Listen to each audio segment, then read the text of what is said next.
আসসালামু আলাইকুম। আমি ডাক্তার মোহাম্মদ তানভীর রহমান শাহ। মনোরোগ বিশেষজ্ঞ হিসেবে কর্মরত আছি রংপুর মেডিকেল কলেজ হাসপাতালে। আজকে আমি একটা বিষয় নিয়ে কথা বলতে চাই। সেটি হলো আমাদের কাছে বর্তমান যুগে এত বেশি মানুষের মানসিক চাপ বেড়ে গেছে এবং মানুষের সুস্থ স্বাভাবিক বিনোদনের কোনো ব্যবস্থা নেই। মানুষ অনেক বেশি চাপের মধ্যে থাকে। ব্যক্তিগত চাপ, পারিবারিক চাপ, সাংসারিক চাপ, কর্মক্ষেত্রে চাপ, ব্যবসায়িক চাপ, নানা ধরনের চাপে মানুষ ভুগতে থাকে।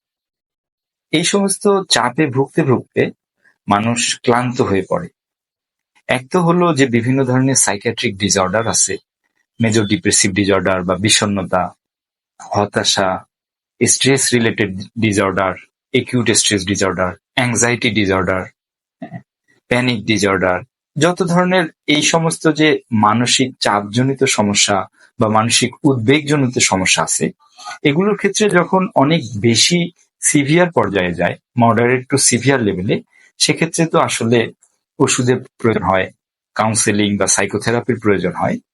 এর পাশাপাশি যেসব ক্ষেত্রে দেখা যায় যে খুব অল্প মাত্রায় হতাশা বা বিষণ্ণতা বা অ্যাংজাইটির ক্ষেত্রে বা এসব ক্ষেত্রে দেখা যায় যে ওষুধের প্রয়োজন হয় না, বা অনেক মানুষই দেখা যায় যে আসলে ওরকম ভাবে মানসিক ডিসঅর্ডারে ভুগতেছেন না, কিন্তু তার আসলে দম ফেলানোর ফুরসত দরকার। সে এই এই সমস্ত পারিপার্শ্বিক চাপে এত বেশি ক্লান্ত হয়ে পড়ে যে আমাদের কাছে মাঝে মাঝে এসে বলে যে স্যার, আর পারি না, মনে হয় সব মোবাইল বন্ধ রেখে সবার কাছ থেকে দূরে যেয়ে আমি জঙ্গলে চলে যাই, কিছুদিন নেটওয়ার্কের বাইরে থাকি, সব চাপ কোলাহল থেকে দূরে যেয়ে আমি একটু শান্তিতে থাকতে চাই।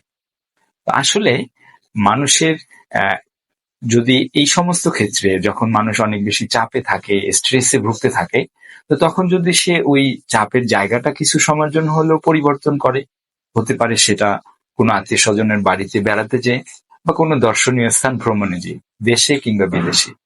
তো আমরা জানি যে ভ্রমণ তো শুধু এক তো মানুষের মানসিক চাপ কমায় না, এটা একটা নির্মল আনন্দ, সুস্থ বিনোদনের একটা অন্যতম মাধ্যম। সাথে এটি এই যে বিভিন্ন ধরনের মানসিক চাপজনিত সমস্যা, এটাও কমাতে সাহায্য করে। একই সাথে আল্লাহ তাআলার নিয়ামত দর্শন, আল্লাহ তাআলা এত সুন্দর প্রাকৃতিক বিনোদনের ব্যবস্থা করছেন, এই সমস্ত অপার সৃষ্টিরাজি দেখে আমাদের ইমানেরও বৃদ্ধি ঘটে। এই জন্য ভ্রমণের কথা বলা হয়েছে, বিভিন্ন জায়গায় ওলামায়ে কেরাম বলেন। তো এক্ষেত্রে যেটা আমরা সমস্যা ফিল করি, যে আমরা যারা দিন ইসলাম পালন করার চেষ্টা করি, তাদের একটা সমস্যা হয়ে যায় যে সুস্থ বিনোদন তো নিব, সেক্ষেত্রে আবার আমরা গুনাহ থেকে বাঁচতে পারবো কিনা, বা আমার ফ্যামিলিকে নিয়ে যাব ঠিকভাবে, আমি সব একটা পর্দা প্রশিদা সহ একটু হালাল খাবারের ব্যবস্থা, বিশেষ করে বিদেশে ট্যুরের ক্ষেত্রে তো এটা খুব বেশি জরুরি যে হালাল খাবার পাওয়া যায় না, নামাজের ব্যবস্থা থাকে না, কিবলা কোন দিকে ওইটুকুরও ব্যবস্থা থাকে না।